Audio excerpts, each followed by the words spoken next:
على رسولنا الكريم اما بعد۔ اس وقت ایک بہت اہم مسئلے پر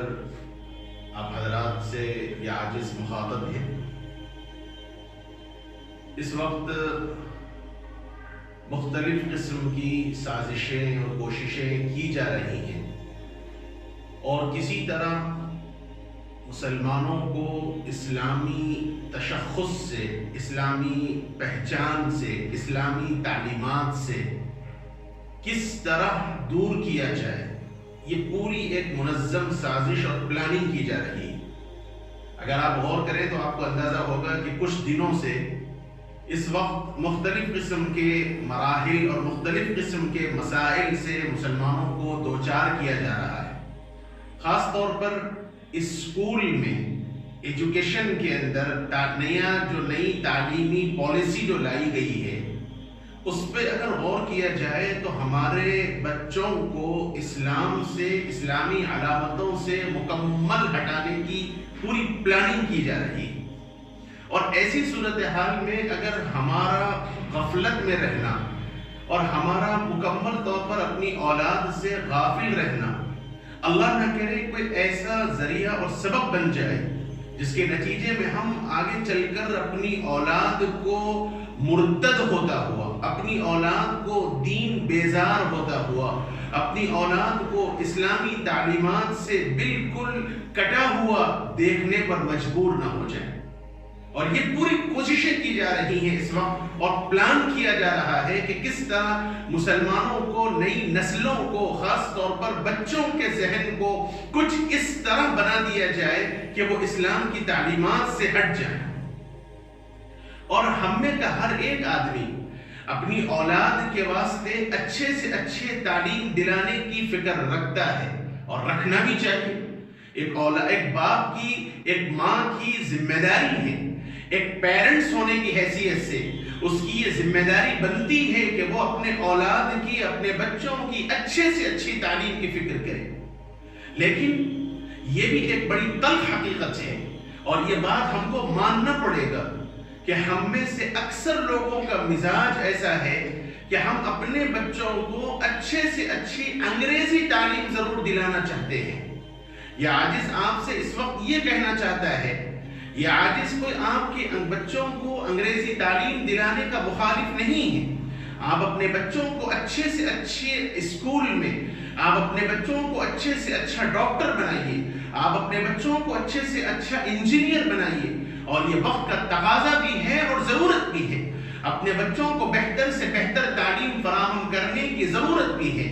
لیکن اس کے ساتھ ساتھ ایک بات بہت غور طلب ہے، اور وہ بات یہ ہے کہ کیا ہم نے اپنے بچوں کی دینی تعلیم کی بھی کوئی فکر کی ہے؟ کیا ہم میں سے کسی باپ کو اتنی فکر ہوئی ہے کہ وہ اپنی اولاد کے دینی تعلیم کے لیے بھی کوئی انتظام کیا ہو؟ بہت کم ایسا دیکھنے میں آیا ہے، اور اس سلسلے میں بہت معافی کے ساتھ عرض کرنا پڑتا ہے کہ ہم اسکول کے واسطے تو 10 اسکول ہم پھریں گے، اور بہتر سے بہتر ایجوکیشن کے واسطے اپنی مصروفیات کو ہٹا کر برابر ہم پھریں گے، اور بڑے سے بڑا ڈونیشن کے نام پر اسکول والوں کو برابر ہم پیسے دیں گے، اور ہر مہینہ بڑے سے بڑی رقم فیس کی شکل میں بھی ہم دیں گے۔ لیکن افسوس کے ساتھ کہنا پڑتا ہے کہ اپنے بچوں کی دینی تعلیم کے واسطے ہم نے کوئی انتظام نہیں کیا۔ اگر ہمارا بچہ صبح اسکول نکلتے وقت ٹائی لگا کر، کوٹ پہن کر اور پینٹ پہن کر نکلتا ہے تو ایک باپ بھی بڑے فخر سے اور ایک ماں بھی بڑی خوشی سے اس کو دیکھتا ہے۔ ایک اپنی بچی اور اپنے گھر کی بیٹی اگر اسکرٹ پہن کر نکلتی ہے، اور اگر کسی گھر میں پردے کا ماحول ہے اور پردہ پہن کر برقعے کے ساتھ نکلتی ہے، لیکن اسکول جانے کے بعد، اسکول آنے سے پہلے اپنی آنکھوں سے دیکھی ہوئی بات کہتا ہوں کہ اب اسکول آنے سے پہلے برقع نکال کر اسکرٹ کے اندر اسکول جانا پڑتا ہے، اور ہم اس کے لیے بھی تیار ہیں۔ لیکن کیا آپ نے اپنے انہی بچوں کے واسطے کوئی قرآن کی تعلیم کا بھی نظم کیا؟ کیا آپ نے انہی بچوں کے واسطے قرآن کی تعلیم کا، اسلامی تعلیم کا، قرآن نماز یاد دلانے کا، مسائل یاد دلانے کا کوئی انتظام کیا؟ اگر جواب نفی میں ہے اور جواب نہیں میں ہے تو بہت سوچنے کی ضرورت ہے کہ کیا ہم نے اپنے بچوں کا کوئی نقصان تو نہیں کیا۔ اس لیے اس وقت کی نزاکت کو سمجھتے ہوئے آج ضرورت اس بات کی ہے کہ جگہ جگہ مکاتب قائم کیے جائیں۔ ہمارے اکابر اور ہمارے بڑے علماء کرام، اللہ تعالیٰ ان حضرات کو بہت جزائے خیر عطا فرمائے، ان حضرات نے آج ایک ہی دہائی لگائی ہے کہ آج کے دور کے اندر مکتب فرض عین کا درجہ رکھتا ہے، فرض عین کا درجہ رکھتا ہے۔ مکتب کس کا نام ہے؟ مکتب کہتے ہیں مختصر سے وقت کے اندر آپ کے بچے کو قرآن بھی، آپ کے بچے کو دینیات بھی، آپ کے بچے کو عقائد بھی، آپ کے بچے کو اسلامی معلومات بھی بتلائی جائیں۔ مختصر سے وقت کے اندر یہ ساری چیزیں بچے کو پڑھائی جائیں، اس کا نام مکتب ہے۔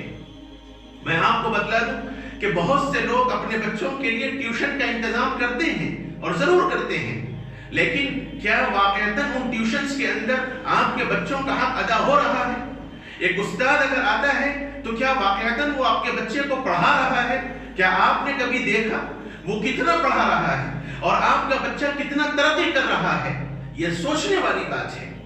اس لیے آج وقت کی نزاکت کو سمجھتے ہوئے ہم میں سے ہر ماں باپ کی ذمہ داری ہے، بلکہ اگر آگے چل کر کہوں تو ہر مسجد کے تحت، ہر مسجد کے تحت، ہر محلے کے تحت، ہر گلی کے تحت ایک مکتب کا نظام ضروری ہے، ایک مکتب قائم ہونا ضروری ہے۔ ایک مکتب اس وقت فرض عین رکھتا ہے۔ آپ کا بچہ اگر اسکول کے اندر جا کر، اگر اسکول کے ماحول کے اندر وہ بے دین بنتا ہے تو کم سے کم یہ مکتب کا نظام انشاءاللہ آپ کے اس بچے کو ایک پختہ مسلمان بنانے میں ضرور مدد کرے گا۔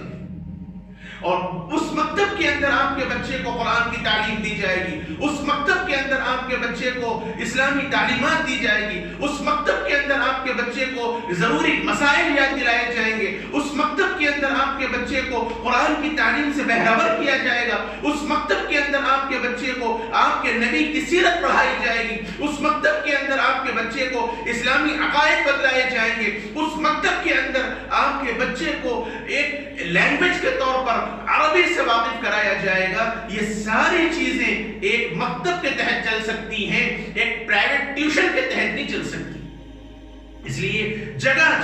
جگہ ہمارے علماء کرام بیانات کر کے اس وقت مکاتب پر زور دے رہے ہیں، مکاتب کی اہمیت کی بات بتلائی جا رہی ہے، بلکہ ہمارے بڑوں نے تو یہ فرمایا کہ ہمیں اپنے پیٹ کاٹ کر، ہمیں اپنی ضرورتوں کو مار کر، ہمیں اپنی خواہشات کا گلا گھونٹ کر ان مکتب کے نظام کو قائم کرنا پڑے گا۔ اور یہ اسی وقت ہو سکتا ہے جب ہم میں کا ہر ایک پیرنٹس، ہم میں کا ہر ایک باپ اپنے بچوں کے دین کی فکر کرتے ہوئے، اپنے بچوں کو اسلامی تعلیم سے واقف کراتے ہوئے، جب تک مکتب کے سلسلے میں سنجیدہ نہیں ہوگا، اپنے علاقے میں، اپنے گلی میں، اپنے محلے کے اندر اگر مکتب قائم کرنے پر جب تک زور نہیں دے گا، اس وقت تک بہت معافی کے ساتھ میں کہتا ہوں کہ وہ دن دور نہیں ہے۔ اگر ہم اس پر سنجیدہ ہو کر نہ سوچیں، سنجیدگی کے ساتھ مل بیٹھ کر اس مسئلے پر اگر غور نہ کریں تو کہیں وہ دن ہمیں دیکھنا نہ پڑے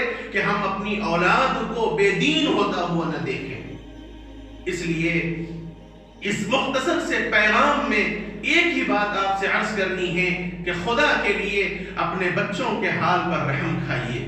اپنے بچوں کے مستقبل کو سوچئے۔ کل قیامت کے دن ایسا نہ ہو کہ یہی آپ کی اولاد آپ کے اللہ کے سامنے آپ کی پکڑ کا ذریعہ بن جائیں، آقا کے سامنے آپ کو کھڑا کر دیں اور نبی کے سامنے یہ کہلوا دیں کہ یا رسول اللہ، یہ ہمارے باپ ہیں، یہ ہماری ماں ہیں جنہوں نے ہماری دین کی کوئی فکر نہیں کی، اور کل میدان حشر میں اللہ کے سامنے یہی آپ کی اولاد آپ کے لیے بیڑیاں بننے کا اور پاؤں پکڑے جانے کا ذریعہ نہ بن جائیں، اور کل قیامت کے دن اللہ کے سامنے آپ کو اپنی حجت اور معذرت کرنے کا بھی آپ کو موقع نہ مل سکے، اور یہی اولاد آپ کی کھڑے ہو کر اللہ کے سامنے نہ عرض کر دے کہ یا اللہ، یہ ہمارے ماں باپ ہیں جنہوں نے دنیا کے واسطے تو ہماری ساری محنت کی ہے، لیکن آخرت کے واسطے، دین سمجھانے کے واسطے ہمارے ماں باپ نے ہمارے اوپر کوئی توجہ نہیں دی۔ اس وقت سوائے شرمندگی کے اور ندامت کے اور اللہ کے رسول کے سامنے شرمندگی کے حاصل ہونے کے کوئی اور چیز نہیں ہو سکتی۔